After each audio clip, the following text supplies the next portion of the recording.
So today we are going to discuss cerebellum from Snell's neuroanatomy, and in this video we are going to discuss the gross anatomy as well as the afferent and the efferent pathways and the functions, and if we have time we will also discuss about the clinicals.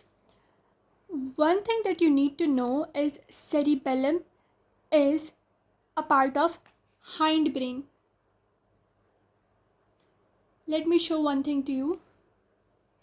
So as you can see in this diagram that the cerebellum, the pons, the medulla and the spinal cord, they form the hindbrain portion. And today we are going to discuss the gross anatomy and everything related to cerebellum. Firstly, you can see that cerebellum is located on the posterior side.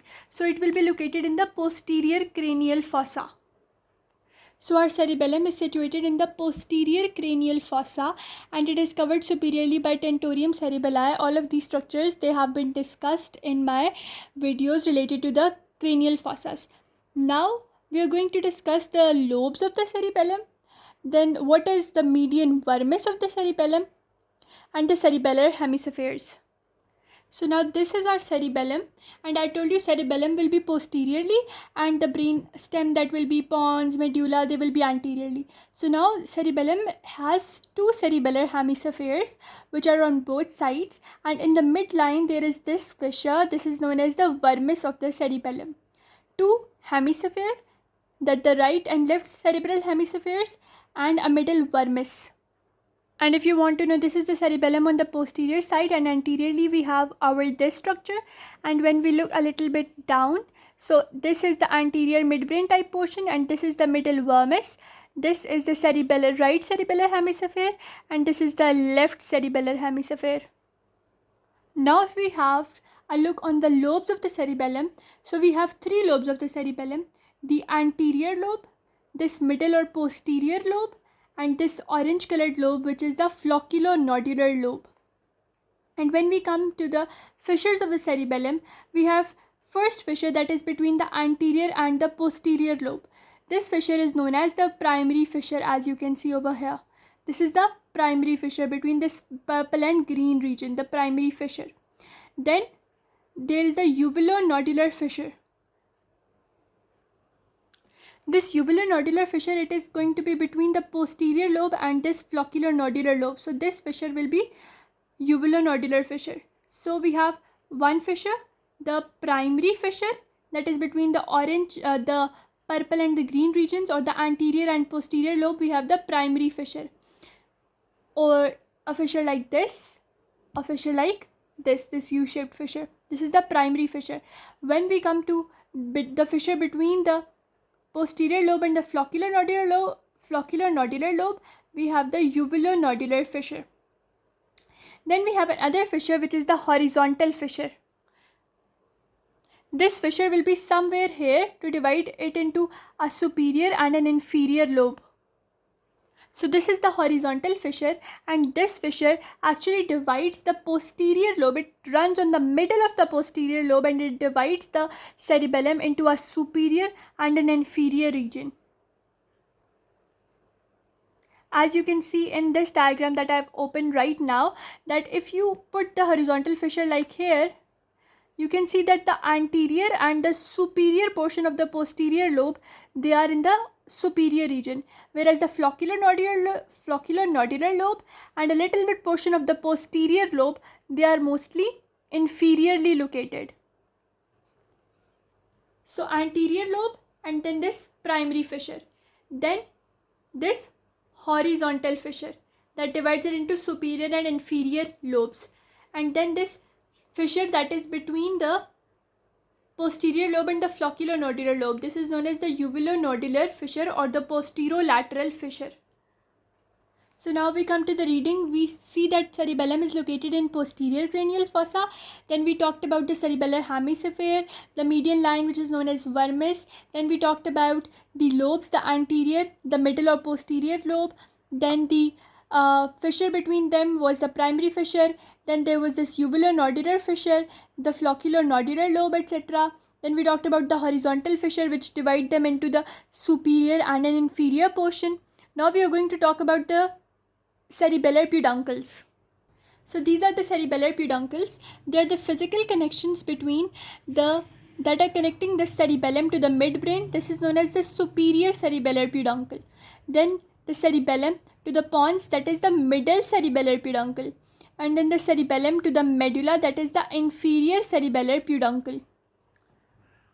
And you should always know that the middle one is going to be a bigger one like this, and the inferior will come like this, and the superior will come like this. That is, they will run underneath the middle cerebellar peduncle. So cerebellum also has a cortex, white matter, and the intracerebellar nuclei. Let me show you. So now we come to this diagram in which we can see the outer cerebellar cortex, which is gray in color. You can see its lining, so it is gray in color, and this white matter, this is known as the central white matter of the cerebellum. And then when we come to the interior, we can find the different kinds of the nuclei. These are known as intracerebellar nuclei, or the nuclei inside the cerebellum. So gray matter on the exterior, that is the cerebellar cortex, then this central white matter, then this intracerebellar nuclei, which are 4 in number.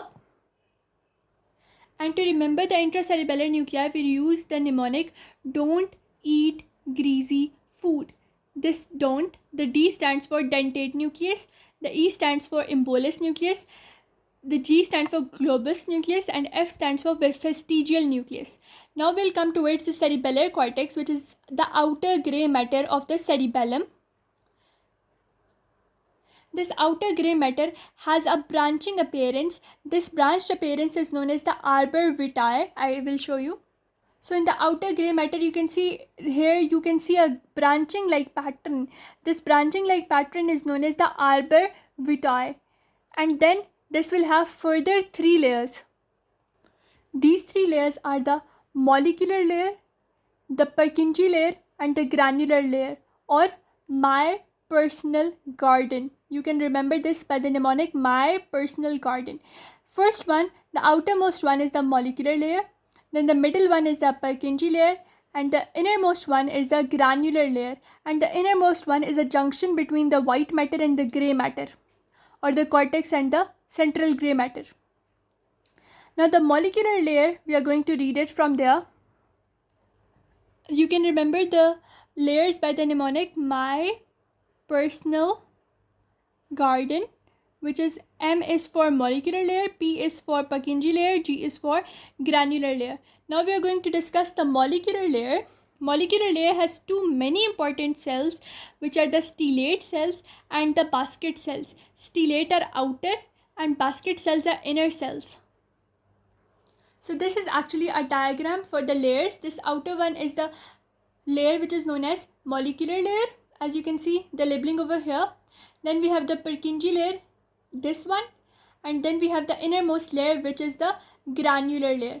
As I told you, there will be stellate cells on the exterior and basket cells on the interior side of the molecular layer, the stellate cell and the basket cells.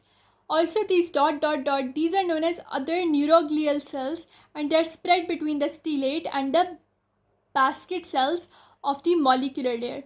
Now we come to the Purkinje cell layer. So now this Purkinje cell is actually a Golgi type 1 neuron, which will have a large number of the dendrites, which will be forming dendritic spines, and then there will be a single axon, and the axon will go into the white matter. Let me show you. So you can see this is the Purkinje cell. This is the central cell body of the Purkinje cell. This cell body is projecting a large number of the dendrites, and these dendrites are going into the granular layer. Purkinje cell dendrites are going into the granular layer and forming synapses with the stellate and the basket cells. Then the axon of this Purkinje cell now goes into the level of the granular layer, then in the white matter, and then in the white matter it goes into the intracerebellar nuclei, and the axon of the Purkinje cell, it forms connections with the intracerebellar nuclei in the white matter, but it also has posterior connections or previous connections that are in the molecular layer with the stellate and the basket cells. with its dendritic connections. So as I told you, its cell body will be in the Purkinje cell layer, but its dendrites will be in the molecular layer, forming synapses with the basket and the stellate cells. Similarly, its axon will go through the granular cell layer and it will go into the white matter, and then in the white matter it will have connections with the intracerebellar nuclei. This is the main thing about the Purkinje cell layer, and this neuron, it is known as Golgi type 1 neuron. Now we come to the granular layer, and granular layer has further two types of cells. One is the granular cell and other one is the Golgi cell. Let me show you these cells via the diagram. So if you can see, this is the granular cell and this is the Golgi cell. So now this granular cell is present in the granular layer. It will go up and cross in the Purkinje cell as well as in the molecular cell layer, and its fiber will be very much perpendicular to fibers of the Purkinje cells. You need to know that its dendrites will go into the Purkinje as well as in the molecular layer, and what will they do? They will run perpendicular to the Purkinje cells. Now its axons, they are going to come and they will have synapses with the mossy fibers. So what are mossy fibers? There are two types of fibers that will be running in the cerebellum. One is the climbing, other is the mossy fibers. So climbing fibers are all the fibers which will come from the inferior olivary nucleus. And all the remaining fibers that are not going to come from the inferior olivary nucleus but other places, they are going to be called mossy fibers. So granular cells, they have dendrites which go into the Purkinje as well as in the molecular layer, and they will run perpendicular to the Purkinje cells.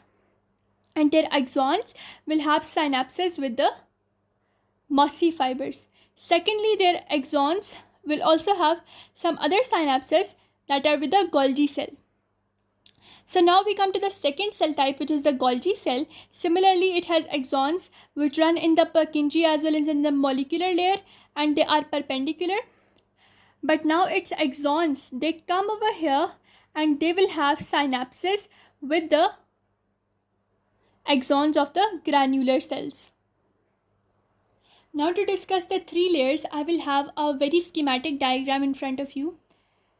So I am going to make three sections which will represent the three layers respectively.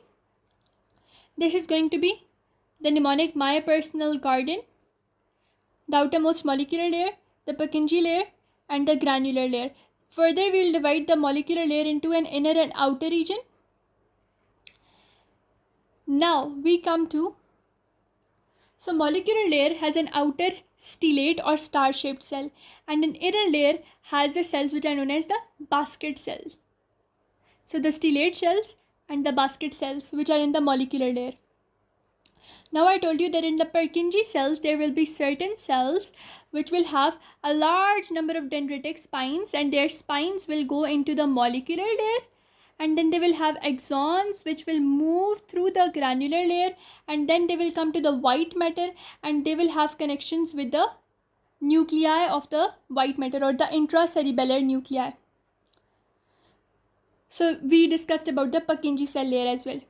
Now we come to the granular cell, and I told you there are two types of cells in the granular layer. One was the granular cell and other was the Golgi cell. So I make the granular cell like this, so it will have nucleus like this. One thing about this cell is that it will have scanty cytoplasm. Now its dendritic connections, they will move through the Purkinje as well as in the molecular layer. So you can see its dendrites moving through the Purkinje as well as in the molecular layer. And you have an axon, and this axon will have connections with the mossy fibers. And what I told you about the mossy fibers, these are the fibers that are coming from everywhere else except for inferior olivary nucleus. Then we have the second cell type, which is the Golgi cell. Now if I make the cell like this, so this is the Golgi cell, and the Golgi cell will be something like this. It will have its dendrites which will go into the Purkinje as well as in the molecular layer, etc. And then it will have its axons. This was the dendrite, this was the dendrite, this was the axon. But now the axon of the Golgi cell, this is the axon, it will have connections with the dendrites of the granular cell. Axons of the Golgi cells will have connections with the dendrites of the granular cells. So this is the schematic diagram for the 3 layers of the cerebellar cortex. And I hope you understand. So everything that we were discussing till yet, this was this whole thing that was in the cerebellar cortex. Now we are going to discuss these intracerebellar nuclei. And I told you Purkinje cell will have their axons having connections with these nuclei. Now coming to the intracerebellar nuclei, we have this mnemonic, don't eat greasy food. And this is from the outside to the inside. So you can consider this as the region towards the cortex, and this is the region towards the white matter. So this is dentate nucleus, then emboliform, then globose nucleus, and then fastigial nucleus. So the dentate, don't eat greasy food. Dentate, emboliform, globose, and fastigial nucleus. And this fastigial nucleus is toward the vermis regions. I told you this was the cerebellar hemisphere and the central region was the vermis. So fastigial nuclei are toward the vermis region. So when we discuss these nuclei, we come to the first nucleus, that is dentate nucleus. It has a crumpled back appearance and it will have afferent fibers which will be coming from Purkinje cells. So if this is a dentate, afferent fibers will come from the Purkinje cell axons, and the efferent fibers will go out of this dentate into, or you can say they will go out of the dentate nucleus through the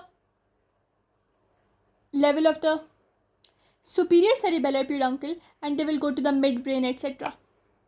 Then this ovoid nucleus is the emboliform nucleus, then we have the globose nucleus, and then this middle nucleus is the fastigial nucleus. And you should know that the fastigial nucleus is greater than this globose and emboliform but smaller than the dentate nucleus. This is what we needed to know.